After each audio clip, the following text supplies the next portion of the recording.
Welcome to the podcast. Today on the show is Allison DuBois. She is a medium. She is what inspired the show Medium on TV with Patricia Arquette. That's her, ran for 7 seasons. She's an author. She has 6 books. She has a podcast called The Dead Life. I love talking to these sort of out there spiritual, woo-woo, esoteric, psychic channeling people. It's just like a passion of mine. I didn't get selfish. I didn't ask about what came through for me, although secretly I want to. But the truth is that she lives really close, so I'm going to go have drinks and maybe we'll get into that. But today on the show, we talked about a lot of reincarnation, a lot about past lives, about what the dead have to say, the ways they communicate, the negative energies, psycho killers, and what kind of charts they have and what kind of spirit they have. We talked about plant medicine, the role of extraterrestrials, and if that's something that comes through. Yeah, we covered a lot of bases when it comes to spirit. It was a really informational but also really fun interview. Allison has a great energy. She's very funny and really entertaining. So I think this is going to be like a really fun, informational, and enlightening episode. And in the end, I'm going to cut to the chase, and hopefully you take this away at the end, but it's more integrated after listening, is that life is meant to be lived by taking chances and to live in your truth.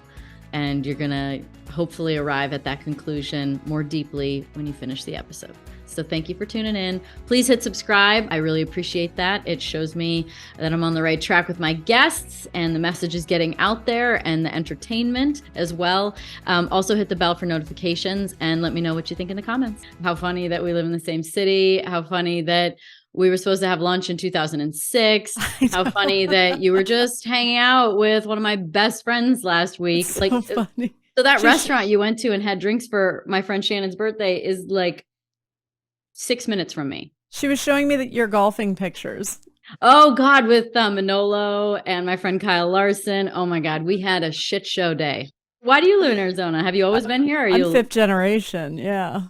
Damn, that is rare. Yeah, that's what I keep hearing, but I still know my entire kindergarten class. It's just, there's more people here from other places, so we spread out a little, I guess, but we're here. Is it also a hotbed for like, I'm like super curious about extraterrestrials, and I wonder if that's like part of something that comes through, because this whole area feels like kind of a hotbed for those energies. That's great, Hawk. Yeah, okay, so let me tell you what Greyhawk used to be. And this is, are we recording? I'm not sure. We are. Okay. And you mean Greyhawk, the golf course? That whole area, when I was in high school, we called it body dumping territory. We used to go out there and have kegs, and that's where people used to dump bodies. And I'm friends with Gina Nolan, who's she was on Baywatch, and she lives up there. And she said, Allison, I think the house is haunted. And I said, I'm pretty sure they all are. No way. Yeah.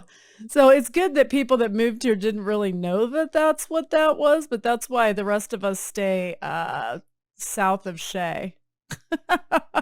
Shit, I'm north of Shea. Am I in trouble? No, you're fine. Do you do house clearings for people?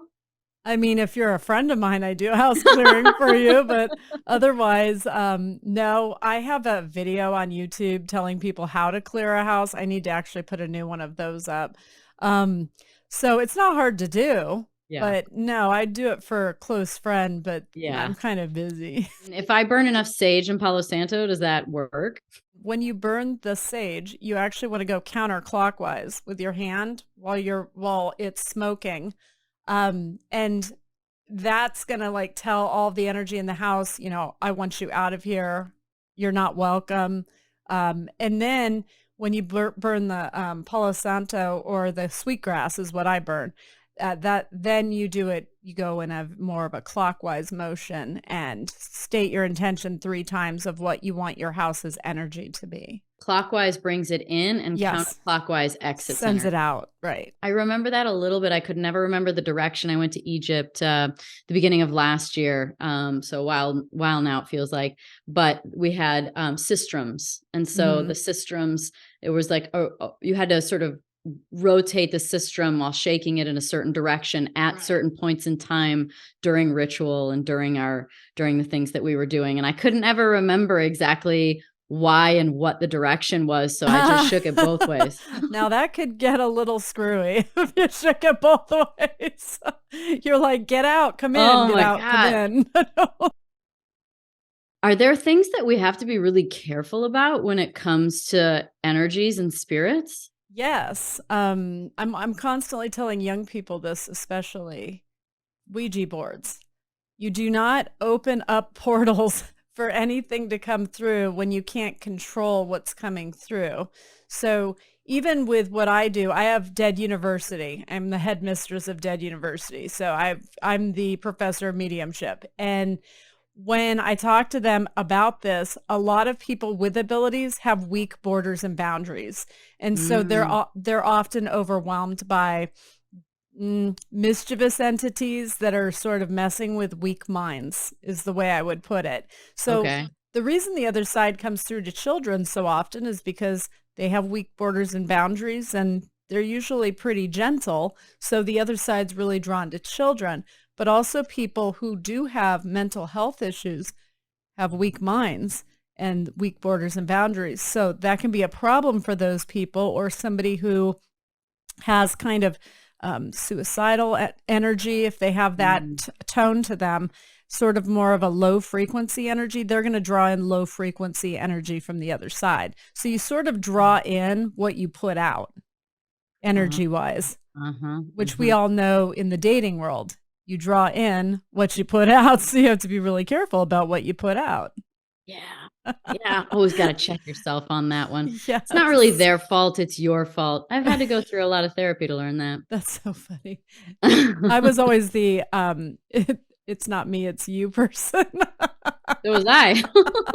That's why I drew in a super confident guy. I just liked messing with the guys, you know, like, I'm like, I don't need you. I was more like a dude when I was out there in the dating world. So I really didn't care about getting married or any, you know, having kids or any of that. So I just made yourself a tractor beam. Every guy wants to hear that. They're like, no, you're like a hard one to get. Yeah. And that worked because I got the ungettable guy who got the ungettable girl, and that worked out. I mean, I was the opposite. I'm like, let's get married tomorrow. That's sweet, though. That's really sweet. Yeah, right. It wasn't so sweet when it turned sour, you know? Yeah. Back to energies. Yes. So, okay. So you have to be careful. Weak boundaries. Right. What is it that, like, somebody out there that doesn't know if they have a weak boundary, how do they know if there's someone with a weak boundary? That's a good question. So with what I do, especially because anything could come through, I actually tell the other side what I want. So if, for instance, somebody who died comes through 2 hours before a reading and I'm making cupcakes for my daughter's school, that happened once when she was younger. And I said to him, I said, not now. I said, you have a 2 o'clock. At 2 o'clock, I'm all yours. But right now, I'm not. Gotta go. And so they sort of fade then, and then they'll come back. But I established a border and a boundary with the other side. People who play with Ouija boards are opening it up and have no borders and boundaries. That's why they're playing with a Ouija board in the first place, you know, seeing what'll come through. They're doing it more for entertainment, but mischievous entities can attach to you, and they're also very alive and well, these mischievous entities in hospitals.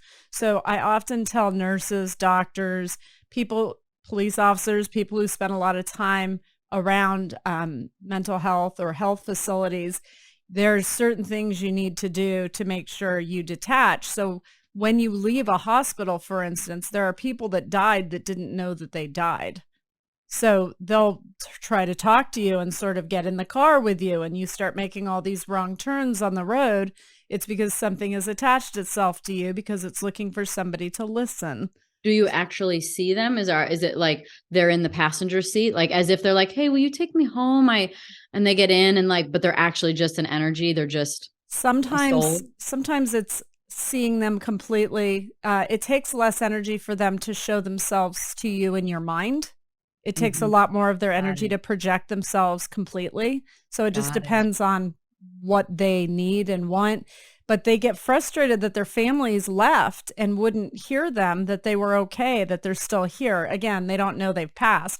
So they're just trying to get somebody's attention. They don't usually mean any harm, but sometimes those people died and they were schizophrenic, or there was something going on with them. And that goes away when the body goes away, but the energy still can be a little screwy until they adjust on the other sad. So that's something people need to be aware of. And you, for instance, if somebody's a sensitive and they come in contact with bad energy, you know, everybody's been somewhere where they meet somebody or they are in the sphere of somebody and feel a molestation energy. Sometimes you feel like there's just something, like they shouldn't look at children in the grocery store, and you're kind of keeping an eye on that person. Or you pick up a really dark vibe, like they're a liar or that they cheat, you know, something that you're picking up on them that's repelling to you because it's not your energy. It's not the same as your energy.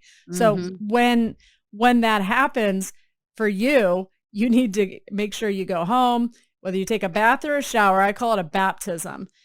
Down the drain, away from me. And I visualize what I came into contact with, how it made me feel, whether it be somebody you love that has cancer and you want to let go of that energy, and the cancer is going down the drain away from you. The pain is going down the drain away from you. And you say it 3 times and you visualize it going down a long pipe until it disappears. And I do this every time I do a reading or have worked a murder or just come in contact with somebody I never want to come into contact with again. So that happens a lot. It does. I'm an Aquarius. We sort of keep to ourselves. But your electric, eclectic energy probably attracts a lot of interesting folk. Yeah, it's the hair, I think. But yeah, for sure. Just because I'm an unusual toy, they want to come and talk to me. So when I'd be on an airplane flying to a book signing, somebody would ask me what I do, and I just say I'm a secretary. And then they stop talking to you. It was perfect. I'm a secretary to the dead, so it's not a lie. I just came up with a way to make it okay for me and for them to go away. Yeah. Yeah. Are some of the energies of this planet, are they human? Does anything ever come through that's not human?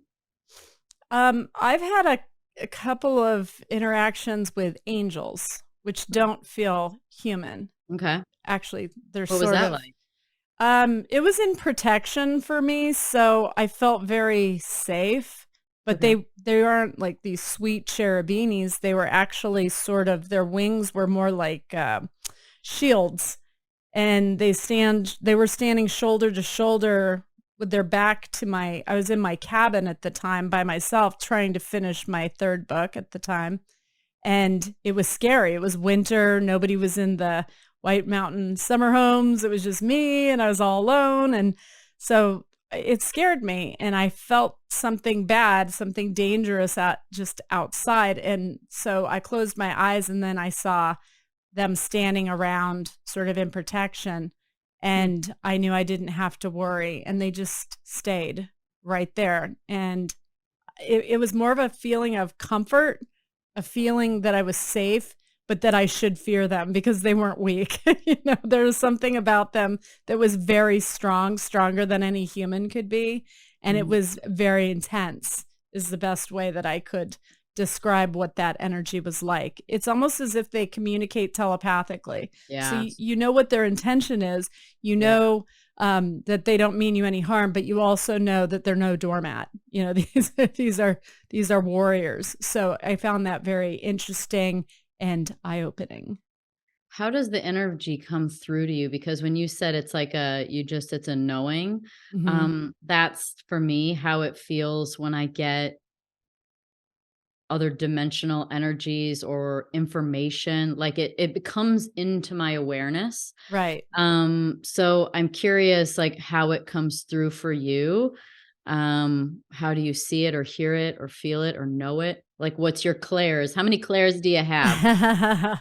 So for me, when I'm having communication, whether it be the dead or angels, they are telepathic. They can communicate without, they'll make you feel something.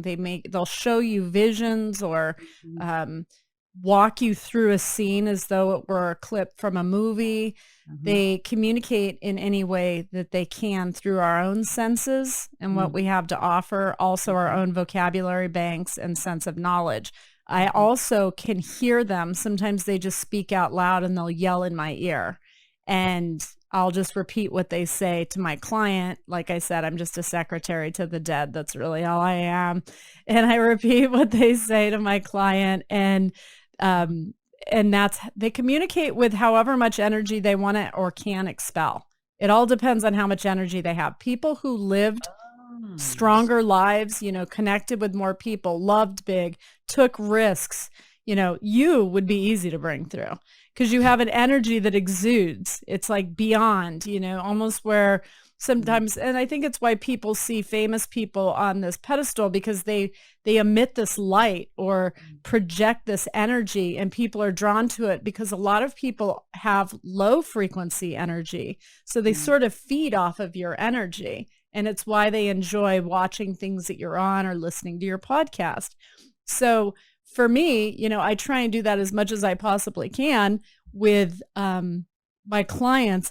But for the dead, when they're emitting this energy, because they are a strong soul that lived a life where they projected and they still are that energy, they're so much easier to communicate with than people who didn't, people who didn't love or never tried, were angry they were born. It just depends. And I've seen all kinds, but I would say I'm very lucky doing what I do because people don't usually want to hear from those who die who lived a terrible life.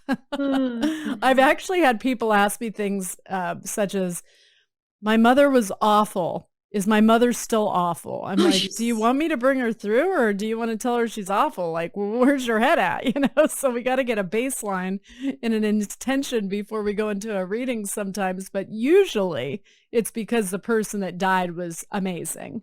And there was only one of them. And this is somebody that is sort of a monarch butterfly of the family that pulled everything together, that was the glue, that went the person that went the extra mile, that made the holidays special, that made people feel love, that was there when you were sitting at your dad's funeral and held your hand without you asking for anything from that person. They sensed you needed them. That kind of person comes through very easily and emits a lot of light.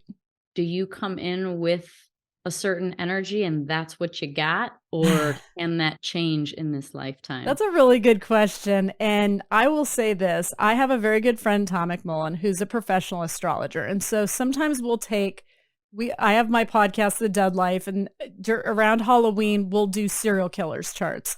And I profiled— How'd the Dahmer one go? I did that one. Actually, that's one of my episodes. And Ted Bundy, we got that one too. And it's horrible to have to get into their energy and to feel what their energy is. But I asked Tom, I said, can you see it in a birth chart? When somebody comes in, is their energy already set, or is there some free will involved here? So we went through all of that, and their charts actually made a lot of sense in a very grotesque way, that they were born with sort of tortured and demented energy. But he showed both the negative side of what that chart could be, which was a serial killer, or the positive of what that could have been. And it was just interesting to see if you reach for a higher vibration of who you are, which is what we've chosen to do in our life. This isn't easy, but it's not easy doing what we do, but it has a lot more rewards than the difficulties of failing. High road, low road. Right? I mean, in astrology, there's a high road and low road to every sign. Yes. And we all bounce around within the high road, low road, but the whole goal is to get high road, right? Can you guess what I am then? I didn't even bother looking up. It's funny though. you're pretty and your face is symmetrical. So usually that would be Libra would be in the chart. But the There is other a end lot of of Libra. and the other end of Libra is Aries, which rules race car drivers. And you're exactly right. I'm a double Aries, sun and moon. Oh my God. Libra rising. Sense. I'm a Libra rising too. And all of my Libra is in the first house. Wow. So I have a ton of Aries energy, and I also have a lot of, so I have like this total we energy where I like, you know, and Aries is such an interesting sign because I don't know what you think about it, but it's even being one, it's not the one I can pinpoint. It's in my chart too, so I get it. Yeah, it's just a force. Like I've realized that, and Aries is a force. It's not like Leo fire energy where it's like, haha, look at me. Right. It's a different energy. Sagittarius fire energy where they're just like, they say the craziest shit. Oh my God. Get away with it. They're irreverent. I love that about funny. Sages. Everybody loves them. So it's not like those kinds of fire energies. It's the one that you can't pick out because it's just a force. I'm a Mars in Aries, so I act and react with the aggression, but I'm a Libra rising, so that the way I act and react opposes how I'm seen. Yeah. So I'm aware that that's a dynamic in my chart, but I'm with you. I like being a Mars in Aries. I drive too fast. I've taken race car driving school, actually at Bondurant's with Bob back in the day. I would love that. That would be great. Shannon would love that too, our friend Shannon. Oh my God. I have stories about her. We'll have to talk. Well, she's a crazy Sag. That's why I like her. You're fire. You're both fire. I love a Sag. They say the craziest shit. Yes. I love it. Yeah, that's most of our friends are sad. We had 4 birthday parties this weekend. It was like my brother, his girlfriend, Catherine Anaya, Shannon, and it was just nuts. But they're fun unless you get a dark Sag. I've seen dark Sages too when I'll post the astrology for the moon every 2.5 days, and they'll say, I'm not the life of the party. I'm not fun. And I'm like, I wouldn't admit that publicly. I say, clearly you have something in your chart that's an affliction. Well, why go there? Let's face it. They're right next to Scorpio, and those are not my favorite. Actually, Sag borders on my least favorite signs, Capricorn and Scorpio. Those are signs that I just can't get down with. Scorpios are like too secretive for me. Yeah. And Capricorns are like too like conniving. Like I feel like the motto for Capricorns I use. So they're all about the money, the foundation, building, and what they deserve. So that's the downside of Capricorn. There can be a positive. I have one Capricorn friend, and if their opposition's Cancer, because it's 6 months across from them, so a lot of people will draw the energy of their opposing sign. So my friend Tammy actually draws Cancer energies, makes her nurturing and motherly, but she also owns a magazine, which is Capricorn. Yeah. So it's just I do have, Elisa Romeo wrote a book called Meet Your Soul. I don't know if you've heard of it. I think Elisa's a Capricorn, and she totally gives the motherly, like, let me give back. Like I write a book, I have this business, but like, I'm trying to help people. So I can get down with that Cap energy, but like most of the time it's those two are my definitely not my favorite sign. There are Cancers that draw Capricorn energy too. So you have to watch that. Not all Cancers act like moon children. Sometimes they can be very serious and go into government work or accounting, which would be Capricorn rules the government. And anything that's sort of patriarchal in a foundation. So it's just interesting. And then Cancer is the opposite. They want to be children forever and they want to be babied. And I love that because I have one. I mean, we're talking about like communicating with the dead, but now we're talking about astrology.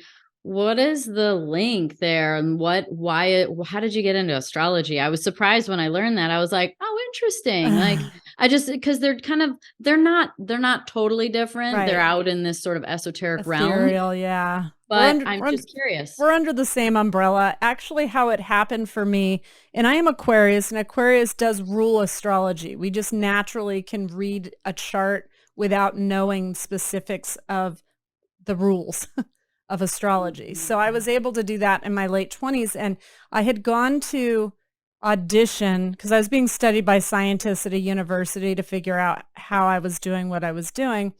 And they were contacted by Paramount, and Paramount said, send us some of your best mediums. So I was one of the ones that was sent, and I competed against 120 other people in runes, in tarot, astrology, profiling, mediums. Like, I went up against them to form the 5 oracles, because the show is going to be called The Oracles. And is this new?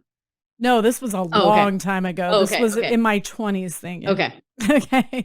So I went there, and Kelsey Grammer was producing that. That's how I met Kelsey. He was the executive producer of Medium. That's how that came to be. Oh, cool. That's how we met. But I became friends with some of the astrologers when I was there, and I started picking it up and learning the energy. So now I can be around somebody and feel an energy and know that that's in their chart. I had a guy from Dish Nation once. I thought this was funny. Like, he was so, you'll get the tone of him. Anyways, he looks at me and he says, what am I? And I said, kind of got a pointy nose, so you probably are Aries. And he looked at me, and then I said, is that your real nose, or did you get that done? And he was like, you bitch. And I was like, that's right. You're like, you want to be a smart ass? Yep, that's exactly. I took it to another level, and I enjoyed it. That's always the problem when you're witty and got that fire in you, which you do, is that it's not usually the first offender that gets to be looked at as like the fire, like the tough one. Yeah. But you start a fight, and I promise I'll burn it to the ground. That's Aries. I know. I have that too. Yes, I know. It's our temper for sure. Yeah. But it's also it's also your charm. And the fact that we're Libra risings, our rising sign tries to keep our sort of beast under control, which is Aries. So Libra is working overtime for you and for me, trying to keep us aware of what we're about to say without just blurting it out, because we can burn down a house with words because we have that Libra in our chart. So it's justice how you see it. We'll seek that. It's like how we see justice. How should we use astrology? I'm like curious for myself. Even I took a couple levels of astrology, so I have a fairly decent database of knowledge when it comes to it. Yes. And like, it can become very consuming, and it's also kind of hard to apply. A lot of times it's futuristic, and it's easier to see in hindsight. So what is the frequency and the right information to take from astrology to be sort of useful? Some astrology isn't particularly useful. It's entertaining. Let's just say, like, Gen Z loves astrology right now. They're entertained by it. You know, they have co-star apps, and they're like looking at what's going on. My friend Tom practices a particular kind of astrology that is karmic, and it looks at you on a soul level. What is your karma? What do you have to do to achieve your dharma? Is there a karma that is multi-generational? For instance, in my family, the women always depended on the men for the financial support, and they were the little housewives. And I remember growing up being incensed, because I'm a Mars and Aries, incensed that they would actually get an allowance. That bothered me badly. And I said, I'm going to grow up and make my own money. So then I had 3 daughters who I also raised to grow up and be self-sufficient. So I broke my karma and achieved my dharma. So he does that sort of a reading with what he sees in your chart. And I find those useful because some people need it spelled out for them, what they should have seen all along. And if you step back long enough and you're objective and you look at it objectively, you can see that there's a pattern in the family or in your life that needs to be broken. And he also sees your past life in your chart and why you brought that in. And that's very helpful too, to know that there was a reason. For instance, there's some people that he's had as clients. I remember this one story. They couldn't step foot into a church. This was something that bothered them. And when he went into the chart, now he didn't know that piece of information, but he went into the chart and he said, you were burned alive by the church. and in the name of God, you were murdered. And that's why they couldn't step into the church. And so it was interesting for him to identify that, and then for the person to realize that and to be able to put that to bed and not have to carry that with them anymore, because there was an energy brought in from a past life. What kind of astrologer or reader should people be looking for? Because like Tom can't read for everyone. So what kind of person should people look for that information? Evolutionary astrology is the type that Tom practices. I always find word of mouth with anything is the best way to go, which is why your podcast is great. Because, even with mediumship, I've had people say, well, we went to this one medium and she said that my dad, they said she couldn't reach the father of the client, that he wasn't on the other side, that he didn't go to a good place or something. And I said, they're full of shit. I said, you can still get them. You can still get their energy. There's no reason she couldn't get. It's never the dead that's hard to get. Anybody can be brought through. It's the living and getting the living's energy adjusted for a reading. So the fact that she said that he couldn't be reached on the other side, I'm like, what? Was there a bad connection? What is that? Or maybe that person shouldn't be practicing professionally. And I do see a lot of people in the ethereal business that really aren't good enough to do it professionally, because you're really taking somebody's life into your hands and advising them.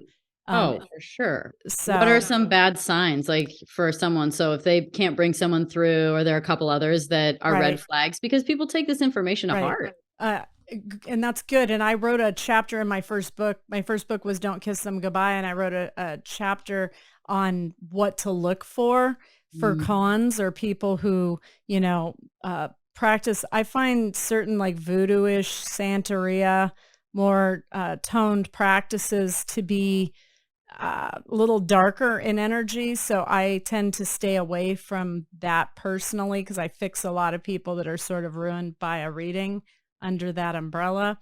If they say money's ruining your life, you're not finding love because you're too focused on money, bring me $3,000 tightly wrapped or in a box, and I'm gonna say a blessing and rid your life of that, and then you're gonna find love. Yeah, walk away. You might even call the police. That's just straight up. And that Especially happens. when they ask for cash. God damn it, I've been there. So if they're asking you to bring them a lot of stacks of money that they're going to throw over a bridge and say a spell for and rid you of that evil in your life, you need to be talking to somebody more than a psychic if you're at that point in your life. It's like you got take the $3,000, get your hair done, get your eyebrows tweezed, go buy a new outfit, and have one too many martinis with your girlfriends and act like you don't care. It's like a magnet for guys. Not hard. I bet you and Shannon can go to town on that situation. Oh my gosh. She's also the queen of that. I know. You girls, we need to go for drinks. You need to teach me your ways. Okay. You mentioned past lives, and I'm really fascinated with this. So I'm obviously then you believe in reincarnation. I do. Okay. So how does that work? How does reincarnation work? Okay. So reincarnation is for souls who feel, and I had Stephen Simon on my podcast, and he was a producer of Somewhere in Time. Do you remember that with Jane Seymour and Christopher Reeve, where he goes back in time to find his love? Oh my God, you have to watch it. Okay. Anyways, I had him on, and it was interesting because you can make a pact with somebody you love before you cross and sort of design what your other side's going to look like together when you die. So if one goes first, the other knows what to expect. But if you should get there to the other side and feel, oh, I didn't have children in this lifetime, I'd like to have that soul experience. Or I didn't find love in this lifetime, I'd like to find that soul experience. You can recycle. You can come back for another soul lesson. Sometimes, and most of the time, people come back because they didn't figure out in this lifetime what they were supposed to. And so they end up having to come back. Sometimes they just really enjoy the chaos of the living world. So they keep coming back out of adventure. And that's karma a little bit too, right? I feel like when I have listened to Dolores Cannon stuff, it's like very much about that. Like, you didn't learn your lesson, you're going to come back and have to do it again, you know, and you might switch positions. You might be the boy instead of the girl, whatever. Right. Well, and it's why with soulmates, some people will have a child and say, when they were born, I felt complete and they're my little soulmate. They probably were family in other lifetimes and they keep coming back together. And same with romantic soulmates. You can decide you want to come back and find each other again and live that life. So it's really what the soul is craving on a growth level, the coming back. And it's the same with miscarriages, stillborns, like with babies that don't make it but a couple weeks after being born. They don't form their personalities yet. The body was unable to sustain them. So they recycle back into the family. They find a way back into the family, whether it be as your son or daughter or your niece or nephew, but they find a way back into the family. So souls are here for a reason. And I'm looking at what's animals? that? Animals? I don't know about reincarnation for animals because when I bring people through, I see the animals over there and I have dads come through and they're like, I have your damn cat, you know, don't worry about it. Like they've got we don't come back as an animal. It's not like you have a life and then you decide, hey, I'm going to come back as an animal. Because there are people that I've witnessed that just feel like insanely I love animals, but you know, people that like are devastated afterwards, like it was their partner. Oh no, I meet those people too. I get what you're saying. The animals are pure souls. They're just pure souls. So the people that get attached to them as if they're their own children, like their own biological children or their husband even, needs something. They're on a deep level. Usually they're broken or there was a victimization when they were younger, or they had trust issues with people, usually. This isn't all. This is usually. And when that's the case, it's the animal that they're able to feel safe with and feel that deep connection with, knowing that dog, cat, parrot, whatever, isn't going to hurt them. And so it's sort of an endless true love for them because it's safe. It's safe and it's meaningful. And so I get why animals are very healing. But there's no growth in that though, right? Because if there's no challenge, there's not any growth. That's right. They're deciding not to meet the challenge, that they're not going to grow on the soul level they came in to break the victimization energy, to prevent others from being victimized, to, you know, you're supposed to do something with it. For instance, I had an attempted abduction on me when I was 11. This is here in Phoenix while I was riding my bike, and it triggered something in me because I heard a voice on the other in my head saying go, and it was flashing my house in my head like go. And so these guys that pulled up next to me on my bike when I was 11, which is the age most children under 18, most that are murdered are girls around the age of 11. Yeah. And they were like drunk. And I know that now because I didn't understand why they smelled like Susie's dad. My friend's dad smelled like beer a lot, you know? And so I didn't know what was going on, but they said, come over here, you know, we want to give you a ride. And I said, I live right there. Like my house is right there. And they're like, no, just come here. And I froze and the images of my house kept being flashed through my head.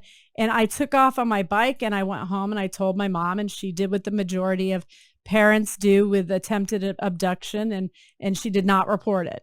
When that happened, I decided I wanted to do something when I grew up to help kids, because I didn't understand why grown-ups wanted to hurt children.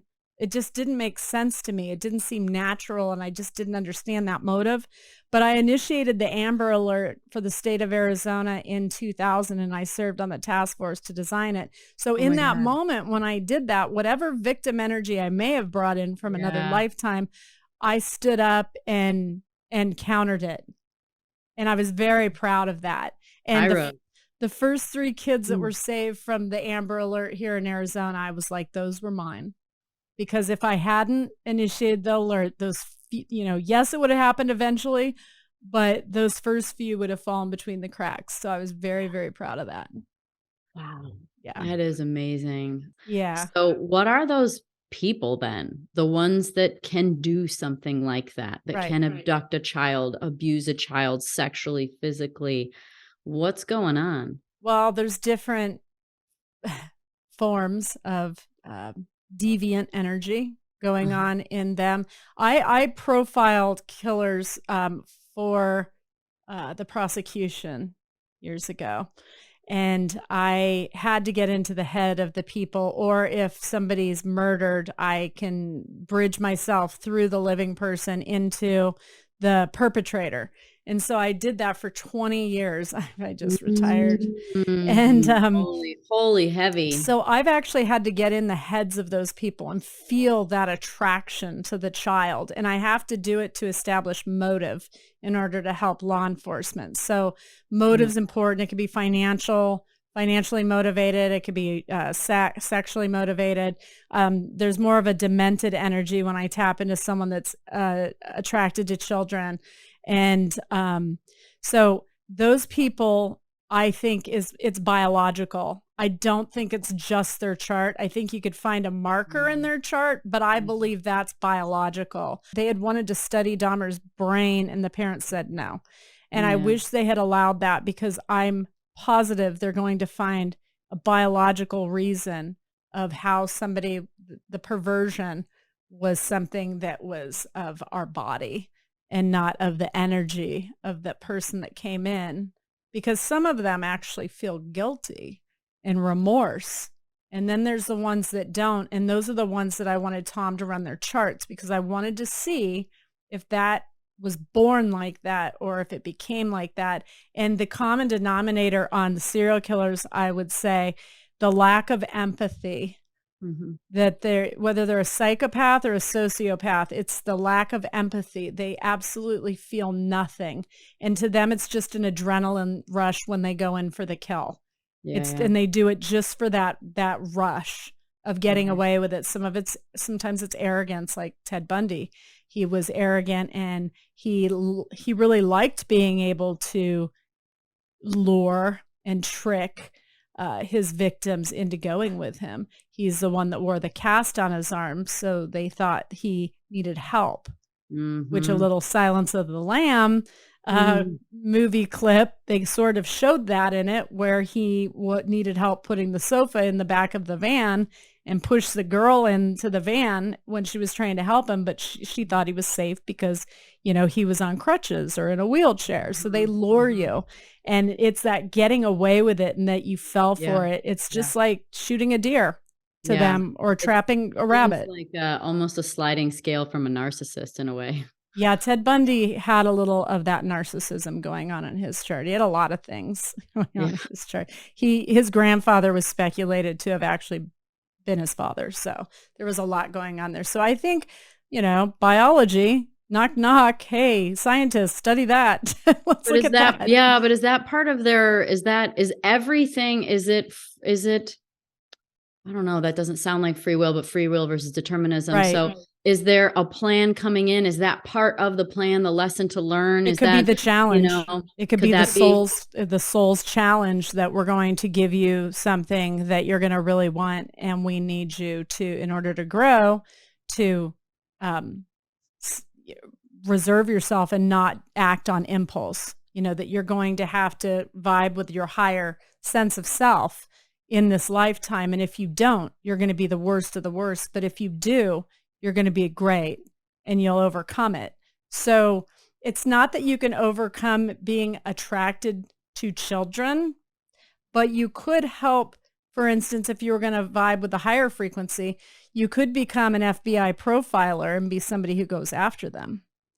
So that would be the other side of the coin there, that they could choose, but didn't fell right into the impulse and the desire to kill. And once they kill one, they're not going to stop. I don't know why they ever let people out of jail that have killed, especially in that manner. It's just beyond me. Same with those that touch kids. It's just not something they can get better from. It just doesn't make any sense. It's like rolling the dice. It's weird. Yeah. something that's becoming more popular that I'm curious how spirit and energies play into is plant medicine and what is going on in that realm. And is that dangerous? And how important is it to set the room, the intention, the energy, the protection? I can hook you up with my professor of earth magic, Margaret Jameson. She is a multi-generational Appalachian granny. So An old meaning witch. a little bit of a witch. And so was her great grandmother. And it went on down the line, and she was taught the spells and the potions, and she grows all the herbs. That's where I get my protection oils and herbal supplements as well. You know, I have a naturopath that I go to, and I would just be off the rails without her. And there's nothing pharmaceutical grade in it. I take ADR, which feeds your adrenal glands, so that's where you process your stress through, so you don't short circuit. So I'm able to handle stress better. And she ran my blood panels, and she said, your testosterone and your estrogen are off the charts. So I actually have to take pills to dump testosterone and estrogen because I just have too much. I'm like, why am I so weird?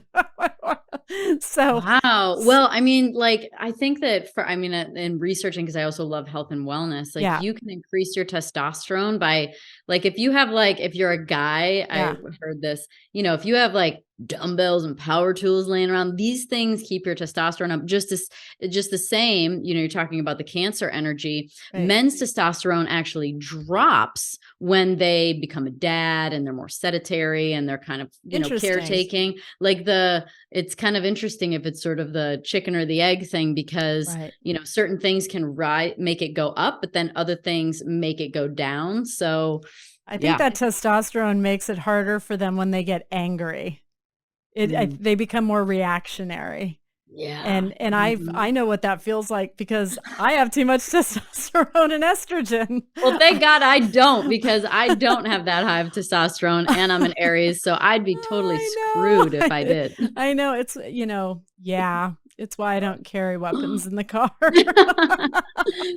Oh my God. So, yeah, it's interesting, but it's good to know what's going on with your body and be able to take care of yourself, but also on a hormonal level. And men have this issue too, but they're not really being treated for what their bodies are going through as they go through the decades as well. And women are just sort of, oh, you're just going through, you know, menopause or perimenopause, and they don't really look at their depression or the fluctuation going on within them in their hormones and treat it naturally instead of trying to medicate the hell out of everybody. You know, the only medication I want is like in a martini.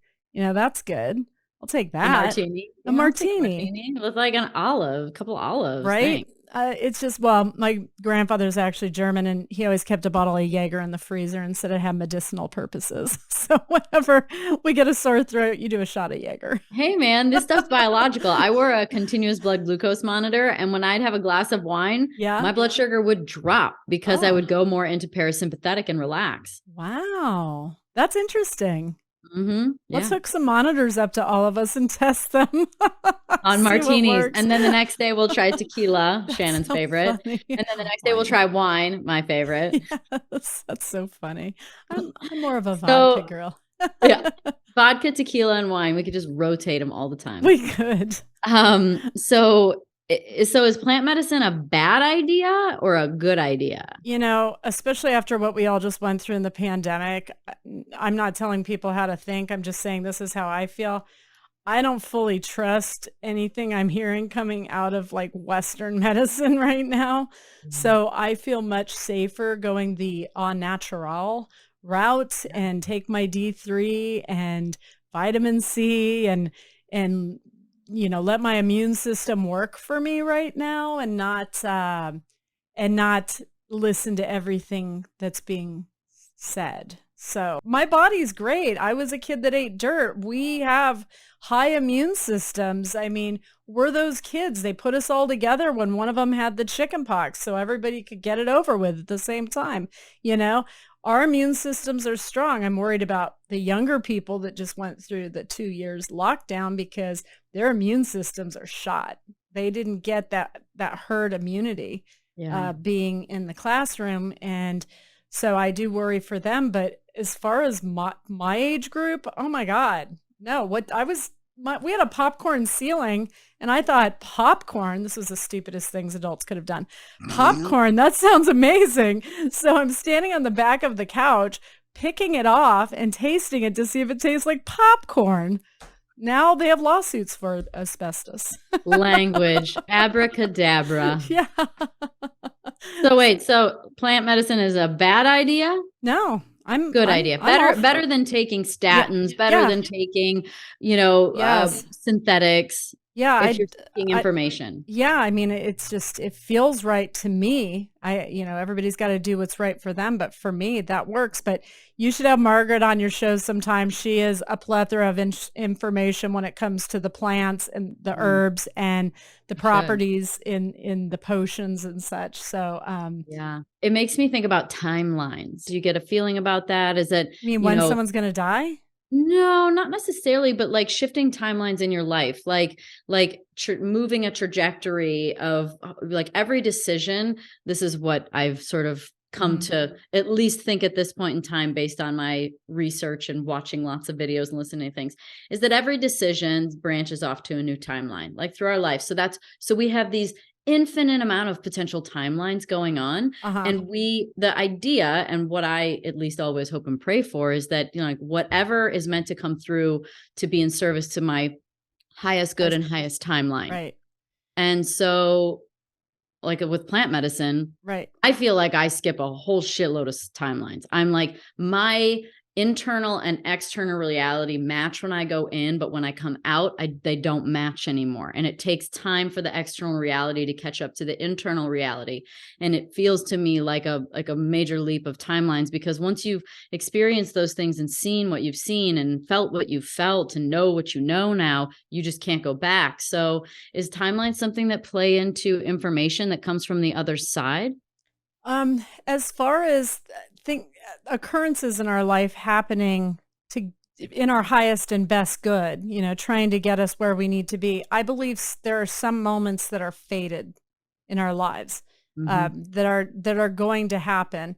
I also look at my own life, which has an extraordinary butterfly effect of things that have happened and affected other parts of my life in a continuum. Like it just keeps opening up from things from when I was a child or you're a teenager or in my 20s, and all made me who I am, for sure. I think the people that don't really grow are mostly the ones that don't go anywhere. You are someone that when somebody says, here's an invitation, come to my party, you're like, yeah, I'm there. That sounds great. So you're giving yourself that opportunity to meet someone, to fall in love. You're making it a possibility for you. So I find action in your life important in getting you where you need to go, but you're double Aries, so you've got plenty of action going on in your energy. As far as taking anything and seeing different things in timelines, I'd have to go more in depth with you and talk to you about that, because I don't know if you mean like mushrooms or if you mean like... I mean more like my reality has to change in reflection to now what I know. It feels like whatever trajectory I was on, it's shifted. Okay. That doesn't mean you were taken off your path. Totally. Like there's an infinite amount of potential paths. Right. So it's just saying, to me, it feels like more information and more knowing. And that is kind of leaping you into the next, into another reality that's not just like one decision away. Right. It's like, it's a very big jump. Right. Okay. So that's why with what I do with energy work, when in doubt or when you don't know which path to take or if you did the right thing, it's the inner voice you refer to. Your inner voice will always guide you, always get you where you need to be. You never have to feel lost as long as you connect with that center of power inside of you.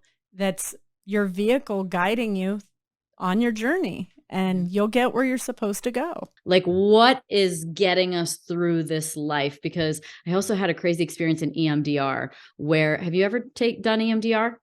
It's not a drug. It's a therapy. It's like a buzzer, and it's basically it's a rapid eye movement desensitization.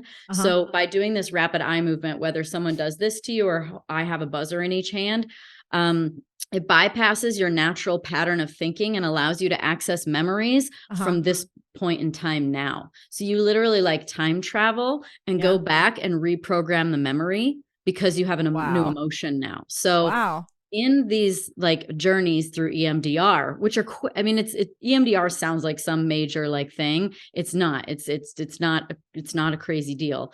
But you just sit there and, play the buzzer, and 30 seconds later, you open your eyes and your therapist is like, what did you see? And so I tell her what I noticed. And so one of the things that I noticed a couple times in the most recent round that I did is that there is an orchestration happening to me, meaning like, there's a certain energy or collective or spirit or plan that's literally like turning my head at the right moment and going, you need to see this. Right. Or, putting me in a situation to have an experience, or making a difficult situation so that I get the lesson to be able to achieve something else that is required of me to go through challenge. It sounds like you're firing on all cylinders, and no, this is a good thing. Most people that I come across, there are some people the dead always tell me that they're more alive than we are, and I believe them. And I see people out there that classify themselves as living people that have no life, or they emit no energy. They don't project anything. They're just sort of going through the motions of eating and working and coming home. And there's no real joy. And I feel really badly for them. And so they're firing on no cylinders. You're firing on all cylinders. So you came into this lifetime and you're just saying, I'm going to do it all. You can't tell me I'm just this. I can be this too. And I'm going to do everything. So you're going to end up crossing that finish line when you die with your hair on fire. And this is how I want to go, high-fiving the dead who are like, that was legendary. And I'm like, yeah, right. And they're going to be, I did it all. Yes, I did it all. And then they're going to have an amazing drink waiting for us because we did it and took it on the chin and broke glass ceilings. And, I always said you don't break a glass ceiling without getting cut, because I broke so many when Medium came out, and you broke them in race car driving, in being not just a woman, but a beautiful woman that had to deal with men. And that's wasn't all bad, wasn't all bad. They were complimentary at times too. Well, and then the wives had to have looked at you like, oh God, you have to. You learn girl code real quick. Yeah. Okay. Well, see, but you're somebody who wouldn't be an issue. That's for if a woman was insecure, you'd be an issue, but not if they're secure. But you broke glass ceilings as well. And I know this sounds strange. I enjoyed the cuts, getting cut, breaking that glass ceiling. I'd rather feel that and be totally alive than go through the motions of life like some people that I see out there who my clients, I'm like, wake up, take risks. What are you doing? They're like, when am I going to meet my husband? I'm like, when are you going to get out of the house? So normal is something I hope no one describes me as. You know what? I'm on board with that. We were born to stand out, not to fit in. And I don't understand why some people still want to fit in. It's okay to be a rebel. It's okay to live out loud, and you don't have to apologize for it. It's what I'm so glad you did. I'm so glad that so many do say yes, but the ones that don't, I think that it's their confidence that tells them that they won't be okay, but it's in fact what makes them very special. That's what I try and tell people is like, what is different about you is actually what's going to make you valuable and special. Yes, that's true. That's true. And all the people in grade school and junior high and high school that didn't have time for you are going to tell everybody how they met you and how they knew you. So it's all good. Totally. Okay. So how do we work with our higher self, our oversoul, and all of our guides? Like, what is our real reality as you know it? this is, I mean, how I live anyways. For me, my dad died 20 years ago. And I started talking to him when I do a reading. I'm like, can you hone their energy? Can you focus them, turn up their volume? And so he does that for me on the other side. We work in concert. But you also have relatives on the other side who feel connected to you that you might be named after, or you could have a great, great aunt Sophie who was a rebel like you, who vibes with you and walks with you. So they connect to us in ways that are on a soul level, and they try and guide us. There are also these other guides who may have been in your profession, who feel like in one lifetime they didn't get everything out they wanted to do, and they'll help you. If they vibe with you, they'll help you. So I could have other mediums who lived who give me their energy. You could have race car drivers from the past that focus their energy on you in moments of panic or down to the wire moments. They talk to us, they guide us, they share their knowledge with us. And so there are many different entities on the other side that if you're an active soul, as we are, they're there with you. And that can just be somebody trying to wrangle their 5 kids. I mean, that's an active soul too. I just mean somebody who is making connections emotionally out there in the world and trying to leave the world in a better place. And for the people who do nothing, the world's worse off for it. You know, if I had done nothing, the Amber Alert wouldn't have come out for another year or so, you know, and then that whole year, all the kids that would have fallen between the cracks. If I hadn't been willing to take it on the chin and go up against all the skeptics, and I went up against all the skeptics very publicly, and then things wouldn't have changed. Minds wouldn't have opened. Medium wouldn't have come out if I hadn't been willing to be studied by scientists and published in academic journals. What if I sucked? What if I was afraid of that? What if I scored low? What happens then? I didn't let my head go there. I just did it. I put it on the line. This is my talent. This is what I can do. If it's not good enough, I don't belong here in this field. And I was ready to go back to law school. So either way, you know, and everybody in publishing said, your books will never sell. Don't kiss them goodbye. That title's got to be changed. We are their heaven. You've got to change that title. That'll never sell. Nope. They finally stopped asking me to change my titles because I wasn't going to do it. And they sold just fine.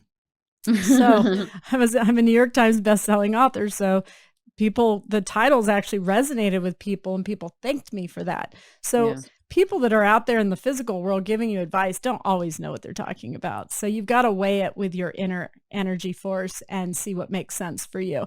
But I'm just saying, with what I just did in my life, if I was one of those people that was afraid and lived in fear, and I would say life doesn't mean live in fear every day. That's not what life stands for. And if I had lived afraid in the shadows, all of that wouldn't have happened. So how many good things haven't happened out there in the world because there are people that kept their mouth shut and didn't follow their path? So I think that's why we do what we do, to try and inspire other people to go, yeah, I can do that. I can do that. And they can.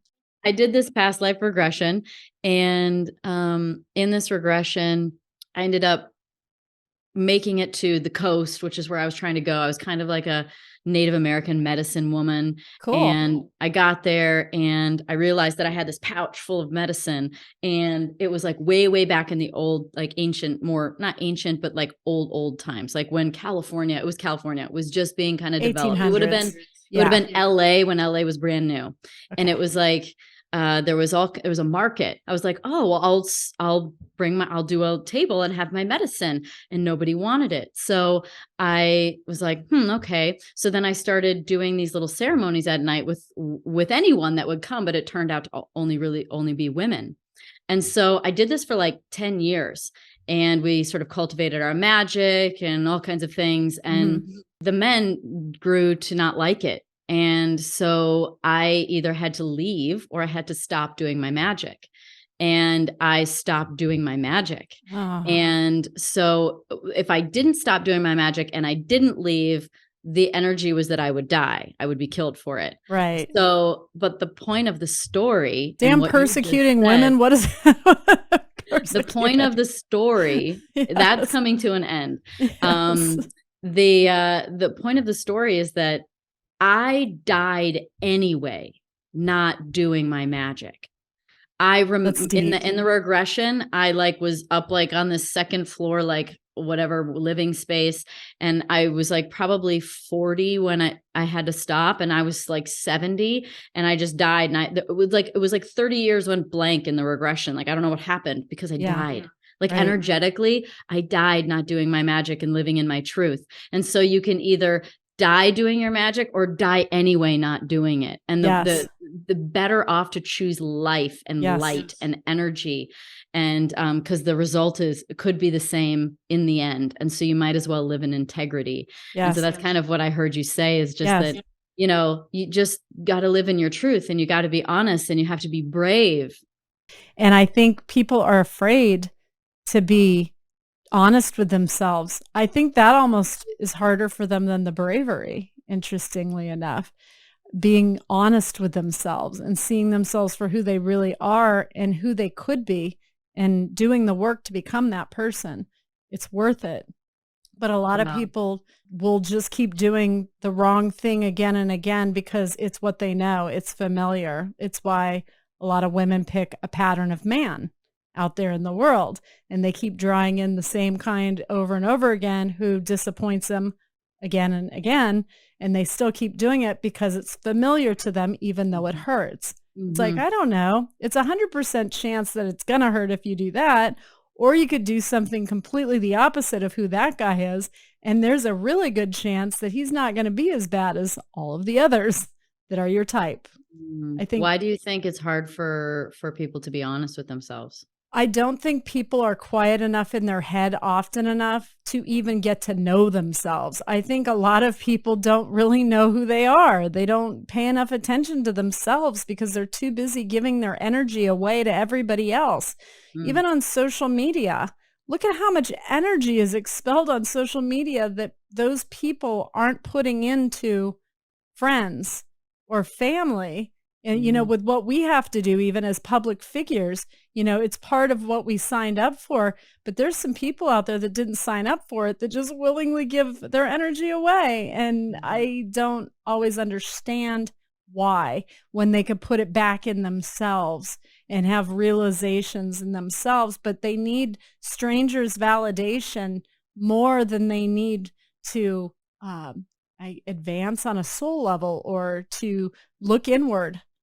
I just don't think kids are taught to look inward, and in some cultures they are, and it's why they evolve and they're so zen. And then we've got, when I went to Japan on tour, I loved it. Everybody was sort of centered and kind, and they were kind, like truly kind and patient. And I came back here and my energy adjusted to the American energy, and I was like, oh my God, we are so uptight. It was like just so amazing.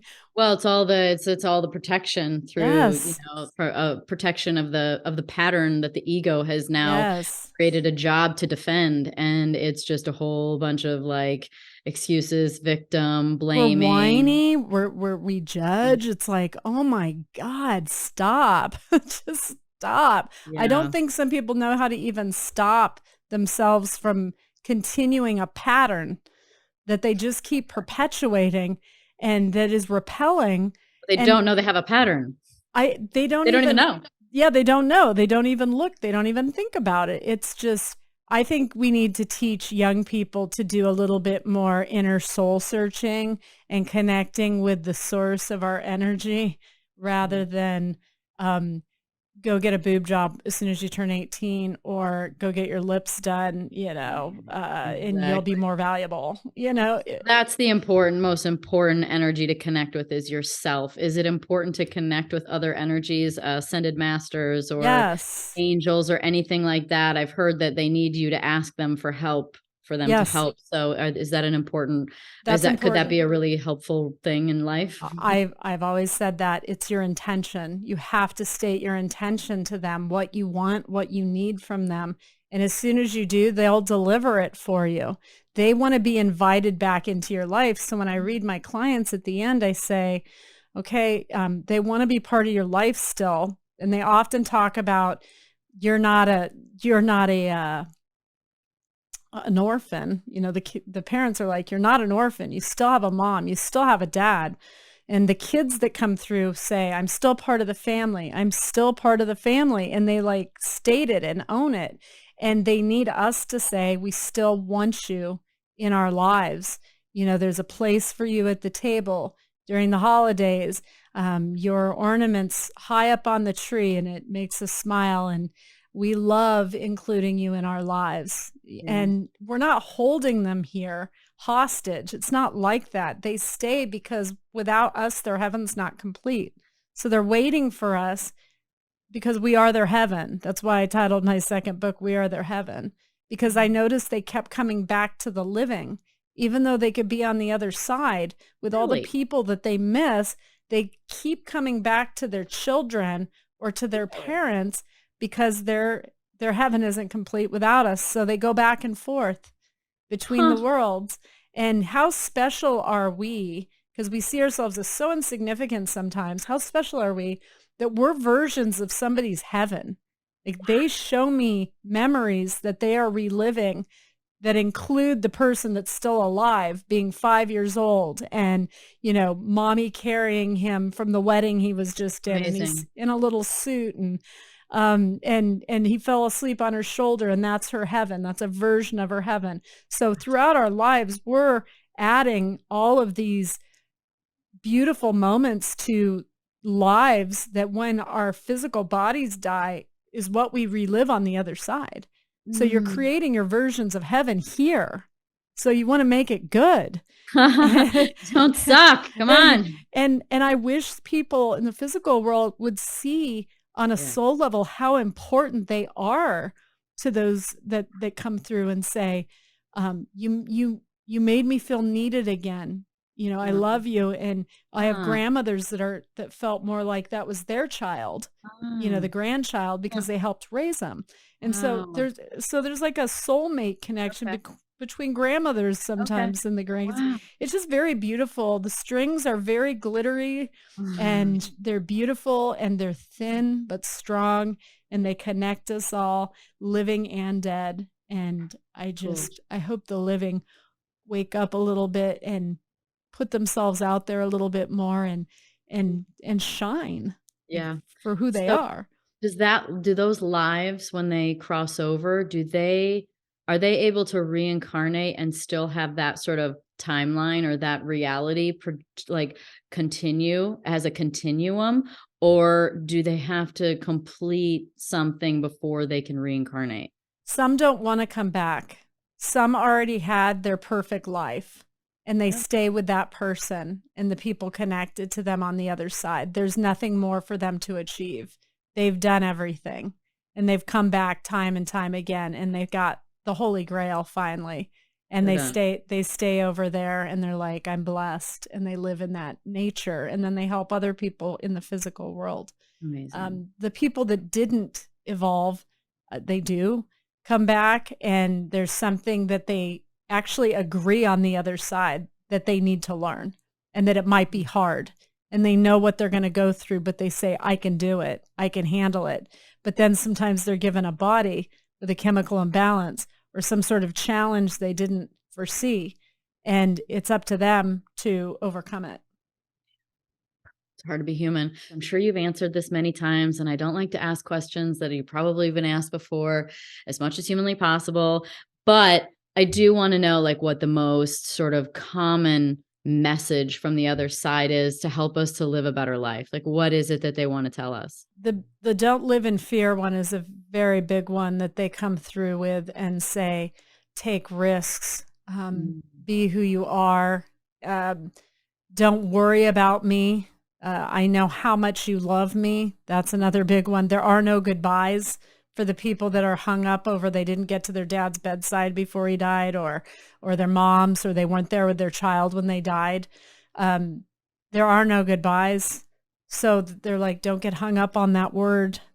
I'm still here. We're still going to be together.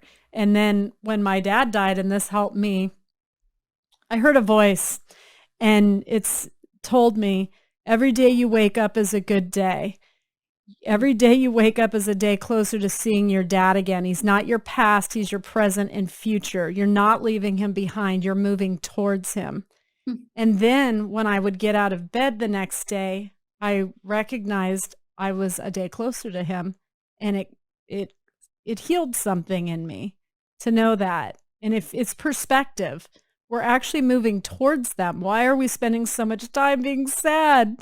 They want us to take the risks they didn't take in life. They want us to go on the trips that we say, we'll go in 5 years. I don't have the money now. Do what a 19-year-old would do. Wing it. Get a backpack. Find a cheap way. Don't stay at the Ritz, whatever, but get there, because 5 years may not come for you. And I see that happen all the time.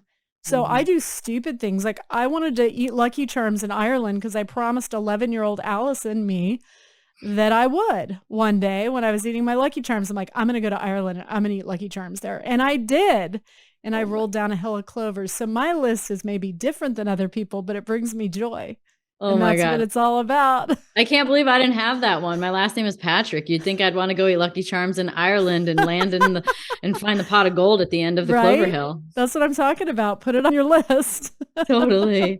I made the silly mistake of deciding that the only thing on my bucket list was running a marathon. And that was just, I don't know. That's not a common thing for people. You can constantly add to your list. Good. I'm good. It's the living list, not the dead list. This is the living list. This is the living list. Things you want to take with you to the other side. These memories, these moments. Yeah. And I drank champagne overlooking the Eiffel Tower with my husband on Valentine's Day. It was awesome. So I rented out an entire movie theater to watch Xanadu. So I'm believe it can happen. Believe you deserve it. Write it down and make it happen. And share it with other people that you love. Like enjoy it together.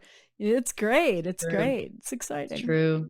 Well, thank you so much. You're so welcome. Cool info. I could keep going on and on, but this is good for now. So yes. I'll see you for drinks on Friday night, right? Sounds good. You've got my phone number. Thanks everybody for listening to the Pretty Intense podcast today. I hope you enjoyed it. If you like what you heard today and you want to hear more, please click on the subscribe button.